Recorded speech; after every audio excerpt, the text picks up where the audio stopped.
To watch this topic in Hindi, skip to the timestamp of 3 minutes 24 seconds. Welcome to Legal Update Program. The topic of discussion is Kerala High Court strikes down Rule 9610 of CGST. First of all, let's see why is it in the news. Recently, in Messrs. SAS Laboratories Private Limited versus Union of India and others and connected cases, the Kerala High Court ruled that Rule 9610 of the Central Goods and Services Tax, that is CGST rules, is ultra vires Section 16 of the Integrated Goods and Service Tax Act, declaring it manifestly arbitrary and unenforceable even before its deletion date of 8th October 2024. Now moving on to background of the case. Section 16 entitles exporters to claim refunds on IGST paid on exported goods and services or on input taxes paid on goods and services used for manufacturing or providing exports. The rule restricted exporters from claiming refunds if they availed specific tax benefits limiting their right to refund as provided under Section 16. Although the rule was recently deleted, the court declared it unenforceable even for the period prior to its deletion. The court noted that Section 16 did not impose such restrictions on refunds and Rule 9610 went beyond the Act's intentions. Exporters claiming refunds under Article 89 do not face the same restrictions, highlighting inconsistencies within the rules. Court observation: the bench comprising Justice P. Gopinath highlighted cases where refund claims were denied for earlier availed benefits even across different company units in separate states, pointing to the arbitrary nature of the rule. The court emphasized that the restrictions in Rule 9610 exceed the scope of Section 16(3)(a) and (b) of the IGST Act as well as Sections 20 and 54 of the CGST Act. Central Goods and Services Tax Act 2017. It is a core part of India's GST system aimed at simplifying the indirect tax structure. It oversees the levy and collection of GST on intra-state supply of goods and services by the central government, replacing older central taxes like excise duty and service tax. The Act provides guidelines for taxpayer registration, valuation of goods and services, input tax credit, and other compliance standards. The CGST Act works alongside the State Goods and Services Tax Act and the Integrated Goods and Services Tax Act to form a unified market across India. Case law: Chief Commissioner of Central Goods and Services Tax and others versus Messrs. Safari Retreats Private Limited and others. In this case, the Supreme Court has established definitive criteria for claiming input tax credits under the GST framework. Now is the time for practice question. Which section in the CGST Act is associated with general tax refund procedures?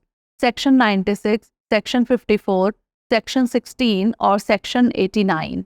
Send the answer of this question in the comment section. Thanks for watching. Legal update programme में आपका स्वागत है। आज का हमारा चर्चा का विषय है केरल हाई कोर्ट ने CGST के नियम 9610 को रद्द कर दिया। सबसे पहले जान लेते हैं कि यह चर्चा में क्यों है। हाल ही में messrs sense laboratories private limited बनाम भारत संघ और अन्य तथा संबंधित मामलों में केरल उच्च न्यायालय ने फैसला सुनाया कि केंद्रीय वस्तु एवं सेवा कर नियमों के नियम 9610 एकीकृत वस्तु एवं सेवा कर अधिनियम की धारा 16 के विपरीत है तथा इसे स्पष्ट रूप से मनमाना घोषित किया तथा इसे 8 अक्टूबर 2024 की अपनी विलोपन तिथि से पहले भी लागू नहीं किया जा सकता। मामले की पृष्ठभूमि देख लेते हैं। धारा 16 निर्यातकों को निर्यातित वस्तुओं और सेवाओं पर भुगतान किए गए IGST या विनिर्माण या निर्यात प्रदान करने के लिए उपयोग की जाने वाली वस्तुओं और सेवाओं पर भुगतान किए गए इनपुट करों पर रिफंड का दावा करने का अधिकार देती है। इस नियम के तहत निर्यातकों को विशिष्ट कर लाभ प्राप्त करने पर रिफंड का दावा करने से प्रतिबंधित कर दिया गया तथा धारा 16 के तहत प्रदत्त रिफंड के उनके अधिकार को सीमित कर दिया गया। यद्यपि यह नियम हाल ही में हटा दिया गया था, परंतु न्यायालय ने इसे हटाए जाने से पूर्व की अवधि के लिए भी अप्रवर्तनीय घोषित कर दिया। न्यायालय ने कहा कि धारा 16 में रिफंड पर ऐसे प्रतिबंध नहीं लगाए गए हैं और नियम 9610 अधिनियम के उद्देश्यों से परे हैं। नियम 89 के तहत रिफंड का दावा करने वाले निर्यातकों को समान प्रतिबंधों का सामना नहीं करना पड़ता है, जो नियमों के भीतर विसंगतियों को उजागर करता है। न्यायालय की टिप्पणी। न्यायमूर्ति पी गोपीनाथ की पीठ ने ऐसे मामलों पर प्रकाश डाला जिनमें पूर्व में प्राप्त लाभों के लिए रिफंड दावों को अस्वीकार कर दिया गया, यहाँ तक कि अलग अलग राज्यों में विभिन्न कंपनी इकाइयों द्वारा भी, तथा इस नियम की मनमानी प्रकृति की ओर इशारा किया। न्यायालय ने इस बात पर जोर दिया कि नियम 96(10) में प्रतिबंध IGST अधिनियम की धारा 16(3)(a) और B के साथ साथ CGST अधिनियम की धारा 20 और 54 के दायरे से बाहर है।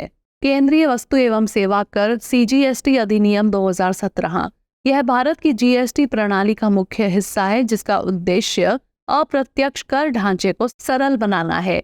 यह केंद्र सरकार द्वारा वस्तुओं और सेवाओं की अंतर्राज्यीय आपूर्ति पर GST के आरोपण और संग्रहण की देखरेख करता है, जो उत्पाद शुल्क और सेवा कर जैसे पुराने केंद्रीय करों का स्थान लेता है। यह अधिनियम करदाता पंजीकरण, वस्तुओं एवं सेवाओं के मूल्यांकन, इनपुट टैक्स क्रेडिट तथा अन्य अनुपालन मानकों के लिए दिशा निर्देश प्रदान करता है।